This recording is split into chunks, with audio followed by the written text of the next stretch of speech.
one of my favorite books ever. I haven't, but it's the same process that we use for people using pendulum to answer questions about the best way to move forward. Good, Mike. Very interesting. Your pendulum, when you're using a pendulum, it actually works off the ideomotor muscles within your fingers that you're holding it with. If you ask the pendulum what your yes is and your no, like you'll ask it a question, and if it's a yes, it'll go one direction. If it's a no, it'll go a different direction. Or it might go circles if it's a yes, or whatever that is. And you can find lost items as long as you were the last person that dealt with that item. Subconsciously, the action is triggered. Right, it's going back. So you could ask it. So you're asking it yes and no questions like, is it on the first floor? Is it on the second floor? Is it in the kitchen?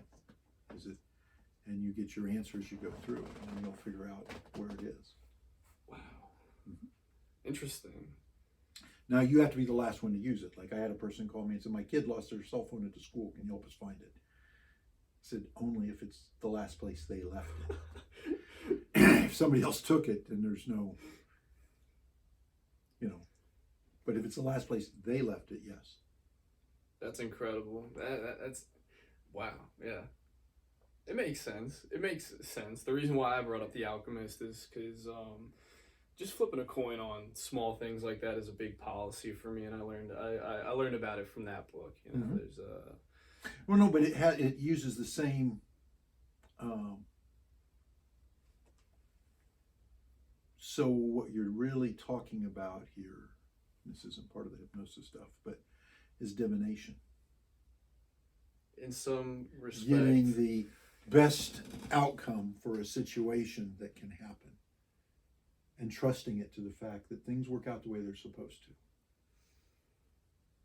Things work out the way they're supposed to. Right. So when something comes up that's a challenge or a problem, you have to realize this isn't a personal attack. This is just how things need to progress through to get you to where you're supposed to be.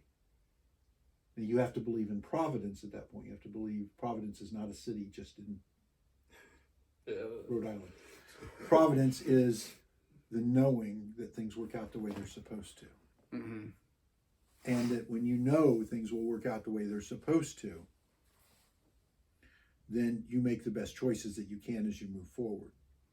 It's not a personal attack. Don't take it personal. Just make the best choice that you can make. And you can't control the behavior of others. Yeah, I mean, it's definitely not a hard science, but I've noticed that my mental health has improved after just consciously allowing, consciously, first of all, just acknowledging whatever you want to call it, higher power, universe, a big thing that, you're a part of, and, you're just kind of like a node in a large network that has access to a lot of things that, as an individual in, an individual body, can't really channel those things. But just to like really boil it down, I kind of believe that the universe operates in chance for you. When you open up more room for chance, you give more space for whatever you call it, that higher power or the universe. You give it more space to produce results for you.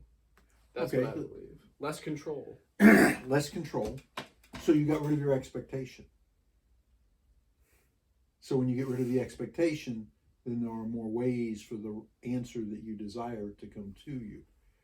But if you put rigid borders around what that response can be, well, then you require a whole lot more energy. And some of those things aren't the best thing for you. They're just the best thing that you can see in your limited view.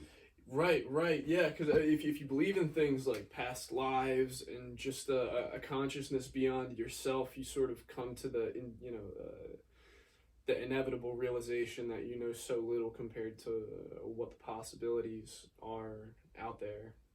So again, it goes back to that thing in quantum physics. And they're trying to figure out whether light is a particle or a wave. And it all depends on whether you're observing the activity. Yeah, the observer effect. If you're observing the activity, it will react differently than if you're not observing it.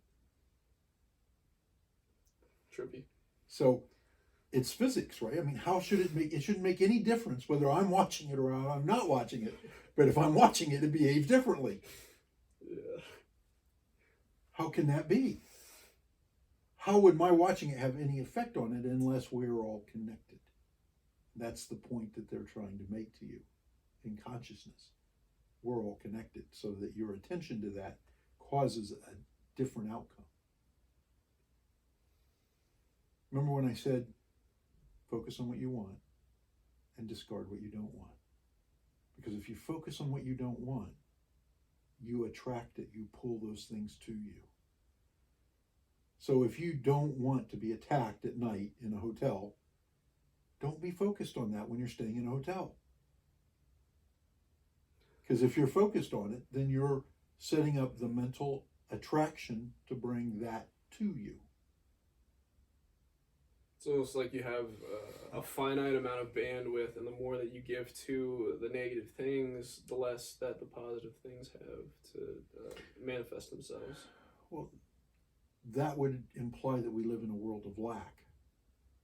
All things being equal, if you are sitting there focused on the negative, it's not that there's a shortage of positive.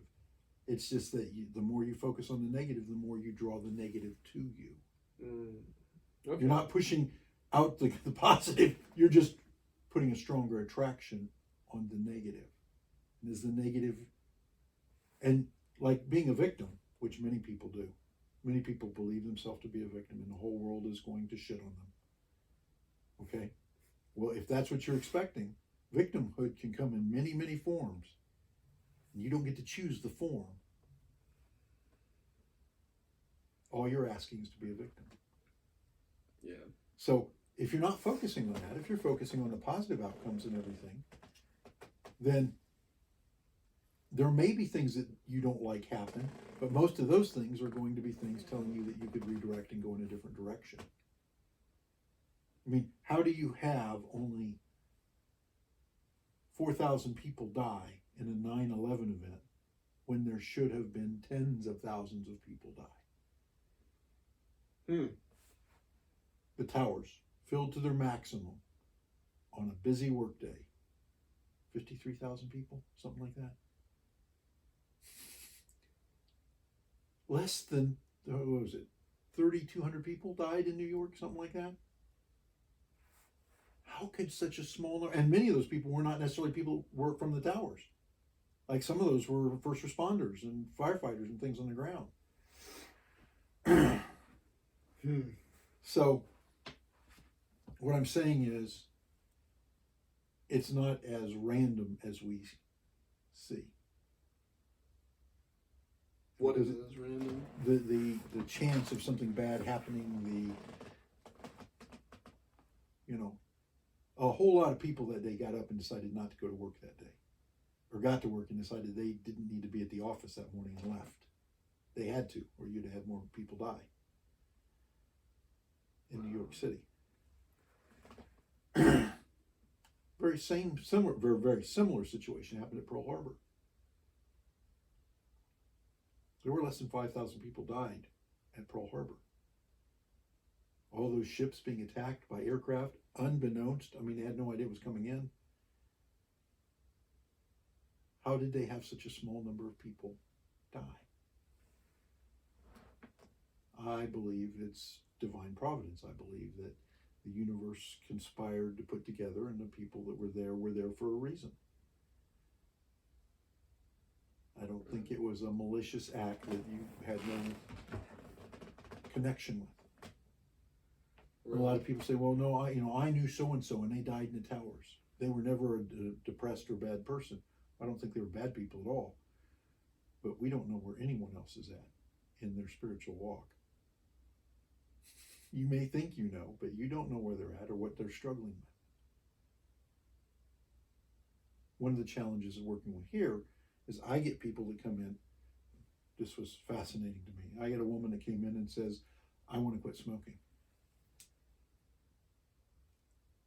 Everyone I deal with, I ask them a little bit about their background, what their motivation is, why they want to do this, why they want to do that. Within the last week, her mother had died under some questionable circumstances. It may have been her father that killed her mother, not purposely, but inadvertently, because 3 days later he committed suicide. Jeez. And she thinks now is the time to quit smoking. I told her her biggest problem is not smoking right now. She needs to go process the emotions about what was going on with her mother and her father. And then once she's through that, we'll work on smoking, because smoking's her coping measure. If I take her coping measure away right now, she's going to find something else. So if your biggest problem isn't smoking, let's go work on the bigger problem. I do screen people that come in for my smoking program. And if I don't think you have the right motivation, I send you away. That's why we are more successful than the Patch or Shantex or any other of the stop smoking programs. I need to make sure that you actually want to quit smoking. That you're not there because your wife or your husband or your kids or your doctor wanted you to quit smoking. Because those people come in to quit smoking. They're not going to quit smoking, but they're going to pay the money and act like they quit smoking so that people will get off their back, so that people will quit hounding them. But if they truly want to smoke, they're going to continue to smoke. So I can tell them that's fine. They can go fail somewhere else. You're not failing here. If you don't have the right motivation, I send you back out the door. Do you do any work prior to then to at least open them up to maybe if they weren't committed before? Oh, I tell them exactly why I'm telling them to leave. You're not ready to quit smoking. You still like smoking. You still want to smoke. You're not going to quit. And you can go to somebody else if you want to. Mm-hmm. And they'll take your money. And they'll read you a script and they'll tell you some nice words. And you'll quit for a couple of days and then you'll go back to smoking because you don't want to quit. When you're truly ready to quit. When you've decided you've had enough and you're ready to quit, you can come back to me and we will help you quit smoking. Interesting. That reminds me of what hypnosis is sort of it only functions under consensual basis, and so right because hypnosis only works under, well, it's consensual, the entire process. It's a state that you go in and out of all the time. Mm-hmm. Okay, you go in and out of the state of focused attention, or what we call trance. You do it when you're driving to work on that same trip you make every day, and you get to work and you realize you don't remember any of the trip. You were in trance. If you've ever watched a movie, a TV show, or read a book and felt emotions come up while you were doing it, the minute you felt those emotions, you were in trance. Because your conscious mind wants nothing to do with emotions. Emotions come up the works. They slow everything down. But watching a movie, you become the character. Your subconscious is stepping forward, your conscious mind stepping back. You go in and out of the state all the time. That's why some people will say, I don't feel like I was in trance, because it didn't feel differently than what they felt before. Mm-hmm. Mm-hmm. I think more of what I was asking about is just the mechanism behind why people who don't have the intention to change can't change through your program. It's because they sort of have to already be consenting to the change happening and almost have So my way of explaining that is more in the way of belief systems. You have a series of belief systems. In fact, you are a collection of belief systems. We all are. But you're a collection of belief systems about what you believe to be right, what you believe to be wrong, what you believe to be possible, what you don't think is possible, what you're capable of or you're not capable of. And those belief systems are what run you. Your subconscious holds them and uses them as rules. So if you don't think you're capable of doing something, you're not. Your subconscious would trip you before it would let you win that race because you don't believe it's possible. You are a collection of belief systems. And our belief systems shape how we perceive life. Most people think it's the other way around, but it's not. Your belief systems about what's possible, what's not possible, what you're capable of, what you're not capable of, they define what can be achieved. If you don't really want to quit smoking, but you want people to quit ragging on you about it, then you'll come pay me money, I'll read you a script, and then you won't quit smoking because you never intended to.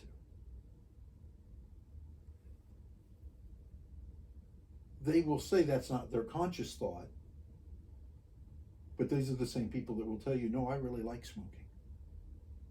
It makes me feel better. As a hypnotist, I listen to what you say. So when you tell me things like, no, I really like smoking, I know that's what you truly mean. So I ask you, can you tell me that above all else you want to be a non-smoker? And if they say, no, I really like my smoking, I send them out the door. I had a lady that came in. She was retired on a fixed income. And she asked me about our Stop Smoking program, which is a 3-session program that we charge $450 for. She says, that much? I said, well, how much do you spend on cigarettes now? And she's going, well, yeah, but I still have to budget for that in case it doesn't work. I said, oh no. If you're going to already plan for it to fail, we're done. You can leave. What? You're telling me to leave? I said, I am. If you come in with the expectation of what we're going to do is failure, then you can go somewhere else and fail, but you're not going to do it here. She was very offended. She was back in my office within a week. But if you're going to plan for failure, I'm not interested in helping you fail. That's what's different about us. Wow. I'm not here to help you fail. But you have to invest yourself into the outcome. If you're not willing to invest yourself into the outcome, then there's a problem. We sell packages. So we sell you a set of 3 sessions as a package. You even get a price discount on that. I do that because I want you to invest in yourself. I'm willing to give you a financial break. But if you're doing it 1 session at a time, then you have this mindset, oh yeah, we're just going to go see if this works. And, you know, we had one lady that was we were working with her son, really making good progress. First session went great. She said economically she couldn't pay for the package, but she would bring him back the next week. Well, next week the dog got sick and she had to take it to the vet. Kid lost out. Priorities. She wasn't investing in her son's health. She was doing something to just get through, and when the dog got sick, that took priority over her son. I'm not going to judge that as being right or wrong. I think she's probably doing the best she can financially, but she wasn't investing in her son's future if competing with the dog was one of the components of the equation. And that's what I'm saying. If you're willing to invest in yourself, then I know we're going to move forward. Very interesting. It's something that I didn't roll my eyes at first, but I knew a lot of people could. Back when I was like huge into like Tony Robbins stuff years and years ago, and I was looking at the price of, you know, the different like, you know, masterclass packages and stuff. And one of the selling points that was used was paying down the price for, I mean, honestly, this is an argument that people use to like, you know, sell college. It's like you pay a certain amount up front and you make the commitment to yourself to make the change. Mm-hmm. And So my opinion, it works. It works. I've had some experience with like high ticket coaching, and I think that things happened as a result of that would not have happened otherwise. Did you ever go to a Tony Robbins event? No, but I worked with somebody who was in his Platinum Members Club. Mm-hmm. Got coaching from him. So you know about the firewalk at the end of the Tony Robbins event? Yeah. Okay. Yeah. Everything you want in life is on the other side of that pit of coals. Is that what he says? And you see all these other people that go across there. So it's not death. Or there wouldn't be other people that are making it across.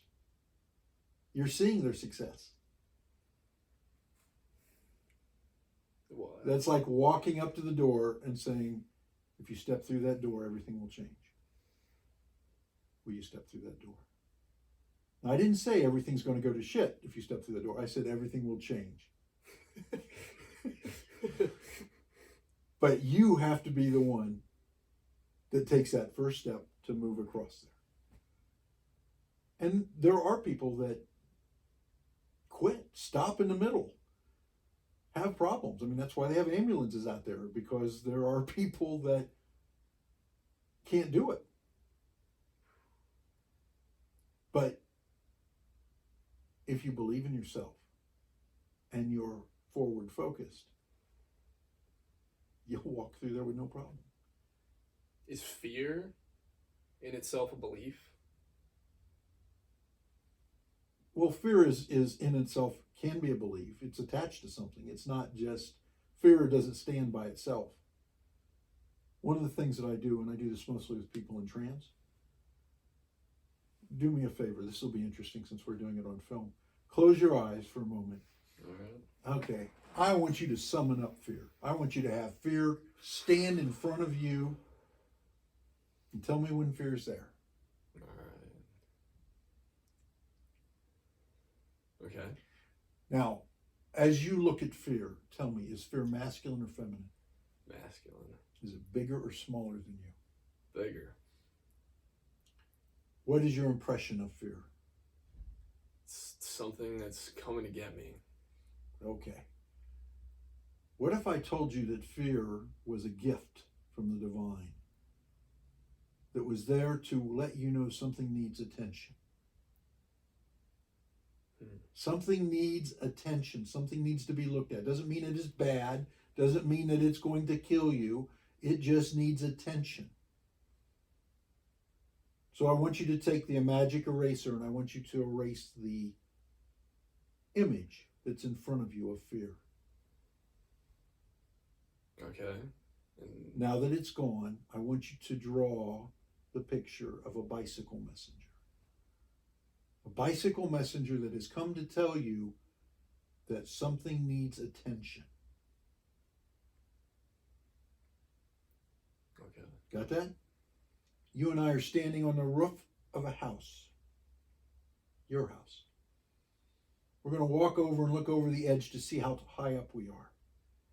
As we walk over towards the edge, up pops your buddy Fear. Yeah. Okay? Now, Fear, as a bicycle messenger, can either hand you the message or speak it to you. So I want you to look at Fear, and I want you to ask Fear, do you have a message for me?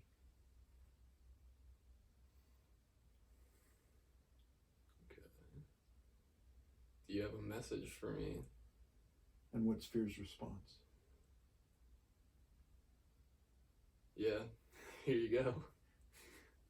What's the message? Is it a piece of paper, or is it he's just speaking it to you? Just speaking it to me. Okay, so what's the message? As you look over the edge, what's the message? I'm not sure. It's kind of personal. Okay. So, That's fair. That's yeah. fair. Okay. So, but Fear told you that you're too close to the edge. Is that right? Yes. Yeah. I want you to look at Fear and say, thank you.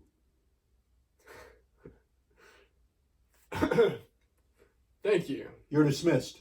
You're dismissed. Leave. Leave. Now, who has to move away from the edge? I have to move away from the edge. Fear can't help you do that. Only you can choose to step away from the edge, right? Yeah. Fear was the messenger. Would you agree? Yes. Okay. Now, it sounds like fear gave you a much bigger picture of a message than just you're too close to the edge. Is that right? More or less. More or less. Okay. So, let's summon fear up again. All right. Fear, you work for me. Your responsibility is to deliver the message about what I need to pay attention to. Without comment, without any extra emphasis. Do you understand? Yes. You're dismissed. Now fear works for you. Fear is an employee.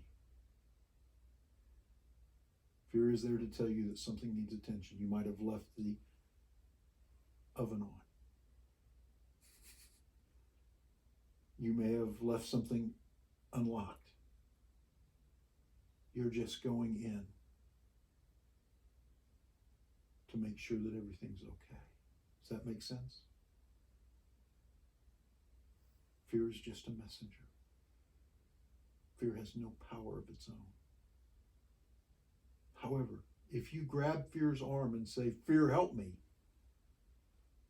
then on that roof, fear would have moved you to the center of the roof, equal distance from all sides, because it has no power of its own. And once you come from down from that roof, you'll never be able to go back up there again because it's too dangerous, and fear can't protect you. Make sense?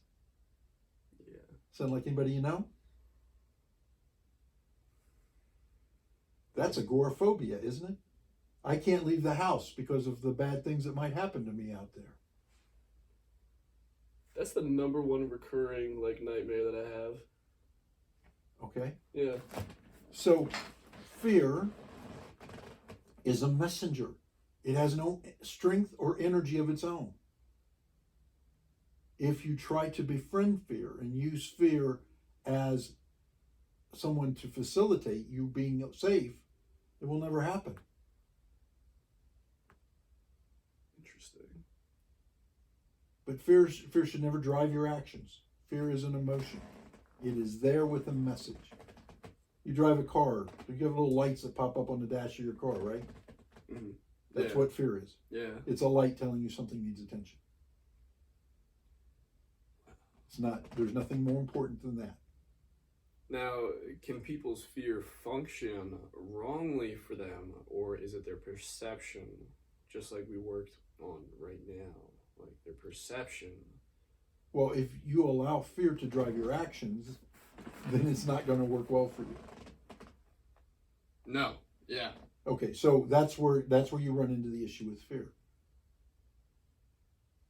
Fear works for you and will do whatever you ask it to do. If you ask fear to protect you, then you're probably going to end up like that agoraphobic, because fear can't protect you. And fear has you scared of things that can't possibly happen.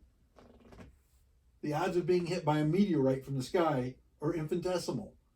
But fear will be considering that as one of the reasons why you can't leave the house. Wow, that is a really building a framework out of that for the whole making decisions based on I guess your emotions or your feelings or your intuition. It's almost like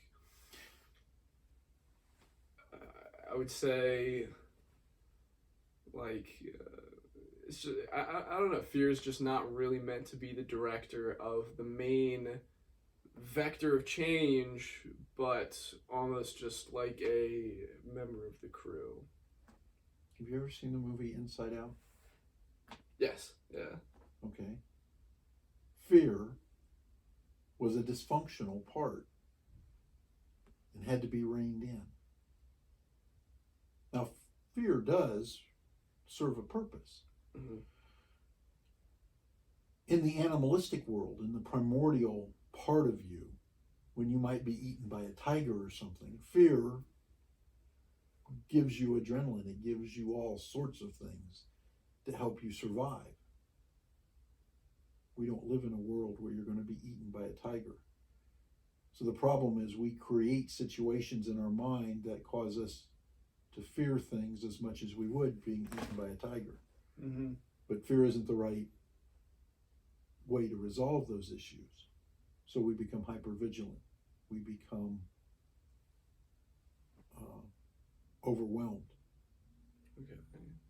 Our parasympathetic response within the body becomes overloaded because you've sat in a state of fear too long. PTSD, those people that come back and keep playing in their mind those things that happened to them when they were in a bad situation.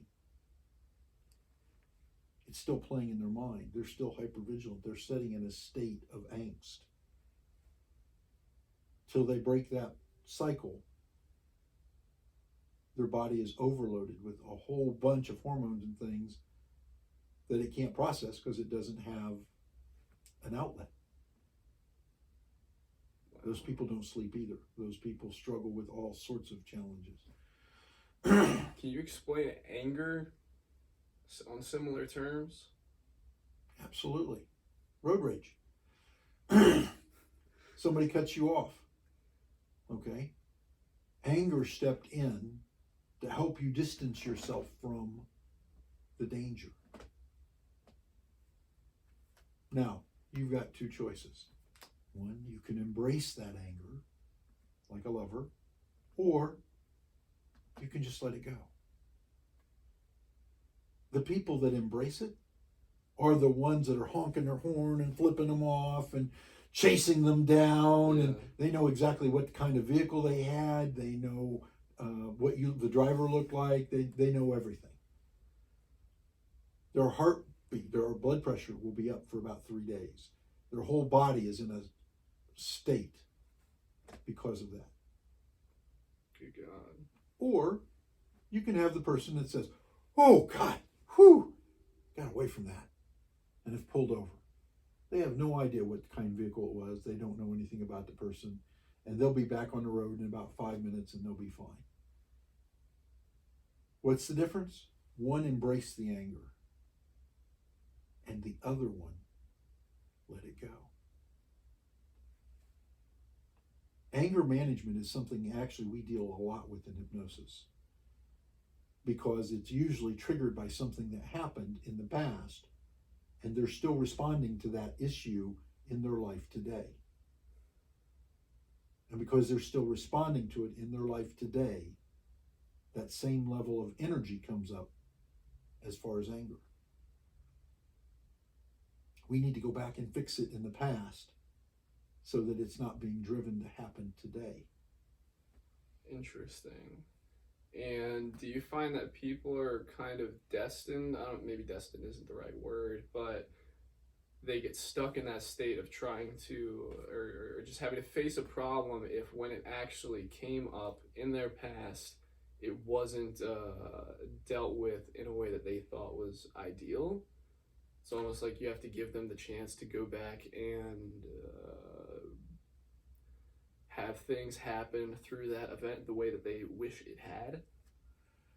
Not so much having it work out the way they wish it would have worked out, because we can't change how it actually worked out. Mm-hmm. But we go back to that younger version of them and point out to them that it doesn't have to define them, and that they don't have to live in that state of fear for the rest of their life, that same thing will reoccur to them. Okay. And we close it out, because what's happened is the event wasn't closed out. Mm-hmm. It's still an open wound. Mm-hmm. And until you close that out and allow them to get closure on it, that younger version is still watching inside of you, tracking what's going on. And anytime you do anything that brings up those feelings and that level of emotion, Mm-hmm. it's going to react, and you're going to be overwhelmed. You're going to have a panic attack. You're going to experience those feelings, that angst, that fear. And if you sit long enough in that, then it'll become depression, and you will withdraw. Interesting. Is that how you help people with grief? Because you can't go back and you can't really the circumstances are very real and hard to be distracted from. So grief is kind of an interesting situation. If you tell me that somebody that you greatly cared about died, first question I'm going to ask is, were you there when they passed? Did you get to say the words you needed to say? Did you get to express your feelings about what's happening? And many times the answer is no.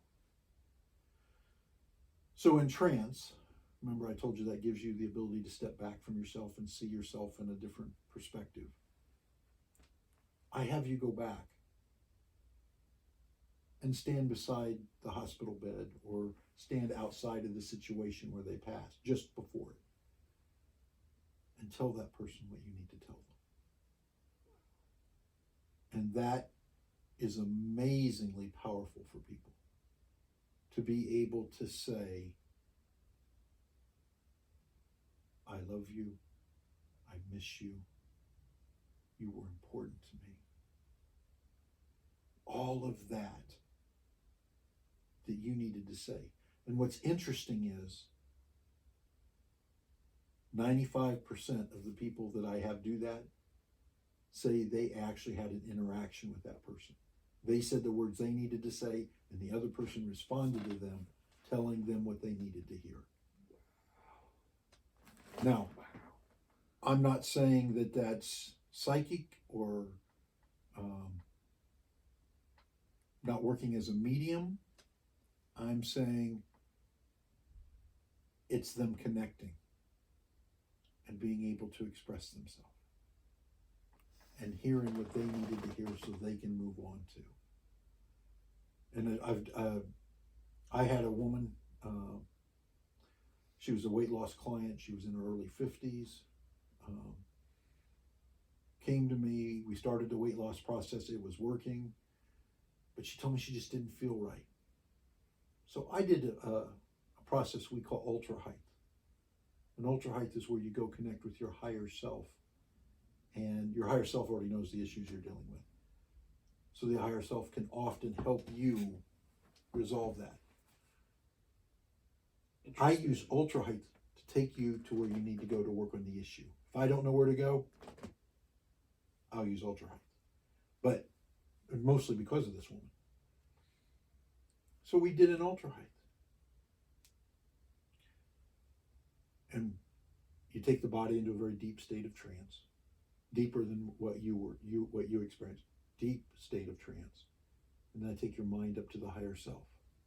And usually when you get to the higher self, you're where you need to be for whatever the issue is. It'll just present itself. I took her there and she said, I'm on the top of a mountain.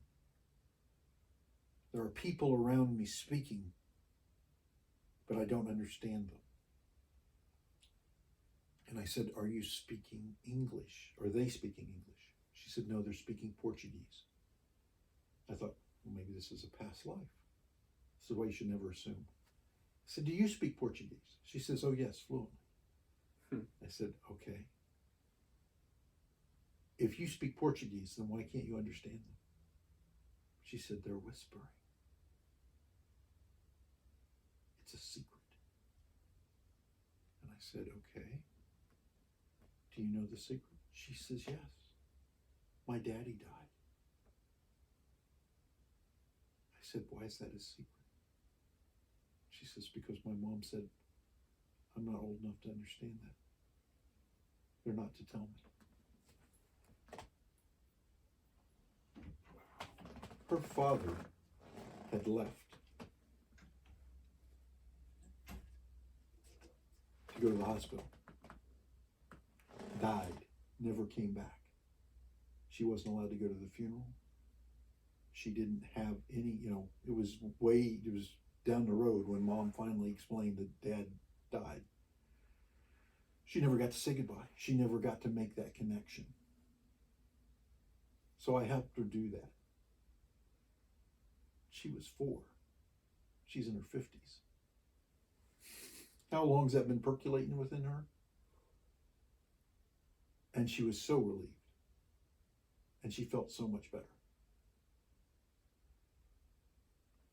That's the power of that. We call that deathbed therapy, allowing you to go and say goodbye to the friends or someone that meant something to you when you didn't get to say goodbye. That is something that holds up a lot of people. But many people don't think there's anything they can do about it, so they just live with it. Some because of their religious beliefs, some of them because they just don't think that there's any way the person's dead. So, yes, helping people with grief is one of the things that we do. I train people to become hypnotists. That's one of the things that I do. And I had one of the people that I trained, he was a stage hypnotist out of Gatlinburg, Tennessee. And right after he finished my course, his very first client, he did a show one evening. After the show, the people came up and they said, our friend's daughter committed suicide, and she was distraught and so upset. We just snatched her up and took her on vacation with us. Now, I don't know what kind of vacation that was because it couldn't have been a lot of fun, but they brought her with them. And so they wanted him to see her that following Saturday. He says, what do I do? He says, I know you taught me about it, but we never talked about suicide and how to deal with that level of grief. And I said, well, the process is simplistic.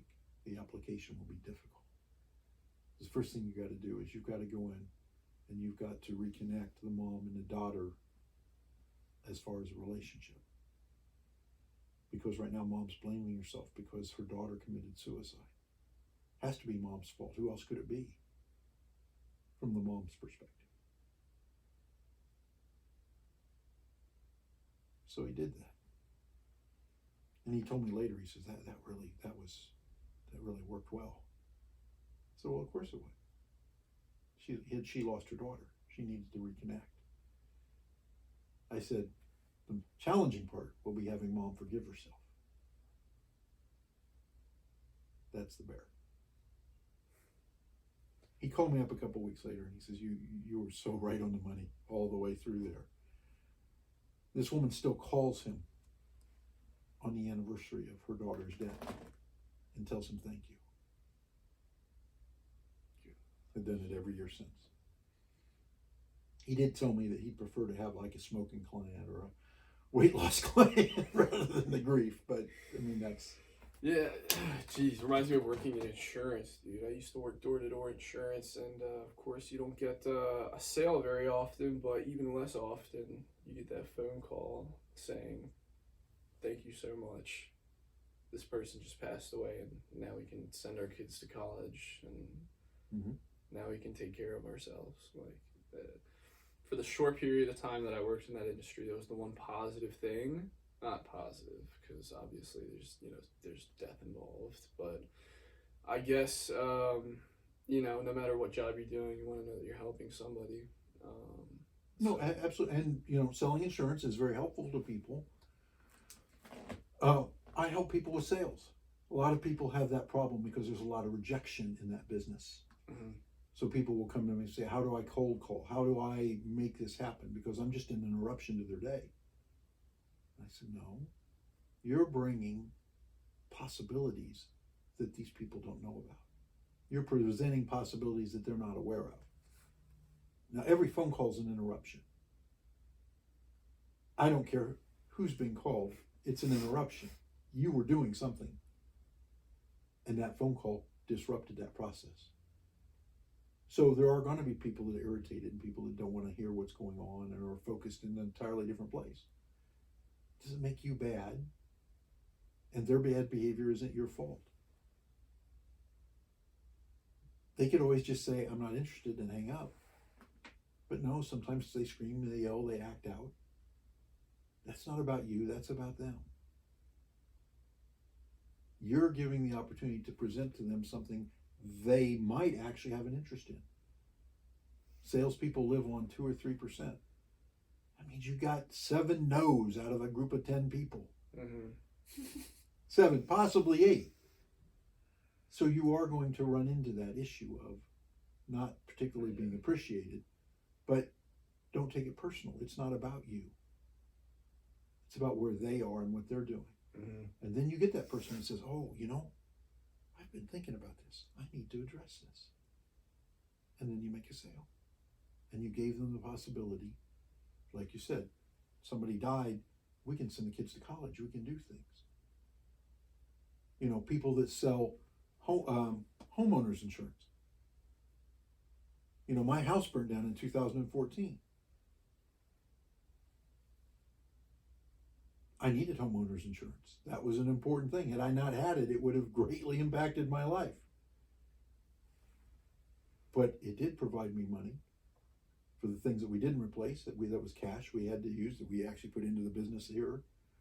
There was all sorts of other things that came about because of that, things that I don't have to worry about right now.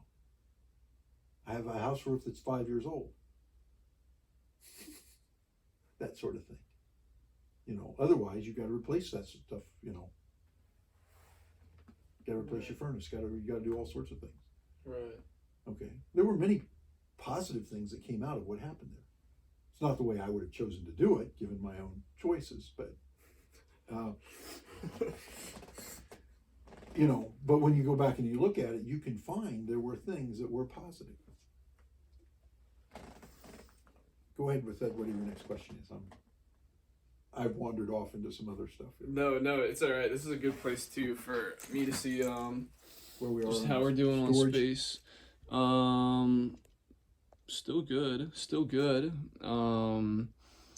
I just had one last area that I wanted to touch on, which is relationships. I mean, we could talk probably forever about this and your experience with people who come in and romantic relationships with their parents, relationships with their kids, relationships with their friends, coworkers.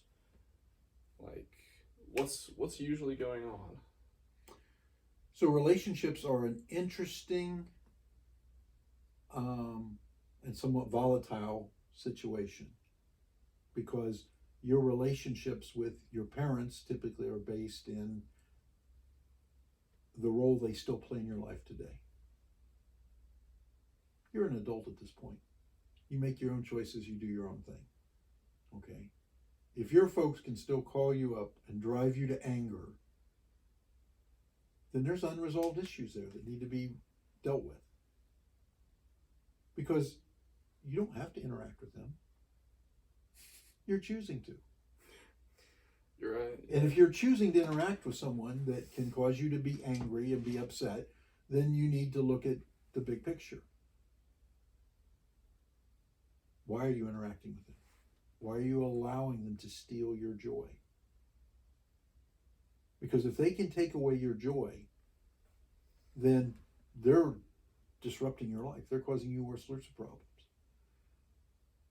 Well, how do we fix that? Because, I mean, well, the number one thing is, if you have parents and you're just like not wanting to spend time with them, you have to rationalize it because it's, they've done so much for you. They've invested so much in you. Okay, but if you're choosing not to spend time with them, what's the reason? Is it because it's a toxic? Is it something you need to forgive them for? Did they do something that you feel like harmed you or hurt you? Because if that's why you're not doing it, then you need to work on you. If you're not spending time with them because they're inconvenient, then we need to go back and look at that situation we were talking about. You should be grateful that they did all those things for you. But if you can't feel grateful because they did something that harmed you or hurt you, then you need to work on being able to forgive them so that you can move on. Because the only person that's being inconvenienced here is you. They're still living their life and doing what they're doing. So in a case of a relationship, if someone that you're angry at or that you're frustrated at or that you're unable to move forward, that means you need to forgive them. You need to let go of your anger so you can heal.